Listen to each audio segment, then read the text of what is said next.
Sarah heard the wailing when she was still halfway down the street. She knew the sound only too well, the howl of a grief too great to bear, and she was certain she had arrived too late. A midwife by trade, she had been summoned to deliver the third child of Agnes Otto, a strong, healthy young woman whom Sarah had seen only a few days earlier. Everything had seemed fine then, but if Sarah had learned nothing else from her years of midwifery, she knew that things sometimes went terribly wrong when a baby was making its way into the world, no matter how strong and healthy his mother might appear to be. Certain of what she would find, and praying she wasn't too late to save at least one of them, Sarah picked up her heavy skirts and tucked her medical bag under her arm. Dodging the puddles left from the freak rainstorm yesterday that had dropped over an inch of rain in an hour's time, she hurried down the sidewalk, past the neat row of tenement buildings here on St. Mark's Place, in the heart of Little Germany, until she reached the one where Agnes Otto lived. The front door stood open to catch what little air stirred in the early July heat, and Sarah was up to the stoop and through it in an instant. Inside, the dark hallway was deserted, but the sound of weeping echoed down the stairwell. She followed it unerringly and found several women gathered on the landing above, just outside the door to the Otto's flat. They were crying and wringing their hands and sobbing into their aprons. That was when Sarah began to suspect that whatever was wrong was not what she'd been expecting at all.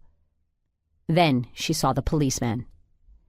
He stood just inside the flat, the brass buttons of his uniform straining over his big belly, sweat streaming off his face in the oppressive heat, and his expression oddly panicked. His presence relieved her on one level. Nobody called the police because a baby or a mother died in childbirth. But the police didn't just show up for no reason, either. Something terrible had happened, even though it wasn't the thing Sarah had most feared. "Oh, look, Mrs. Brandt has come," one of the neighbor women said, seeing Sarah. "Thank heaven you've come." The policeman turned to look at her, and his sweaty face brightened. "The midwife's here now, missus," he said to someone inside, someone who was crying more loudly than any of the women in the hallway. "I'll just be on my way. Someone will let you know when you can claim the body." The body? Good heavens, what was he talking about? Had something happened to Agnes's husband? No wonder everyone was hysterical. "What's going on here?" Sarah demanded of the policeman, but he was in too much of a hurry to leave. He tipped his hat as he passed, but he did pass, as quickly as he could push his way through the group of women and squeeze by Sarah, and then he hustled his bulky frame down the dark stairwell and was gone.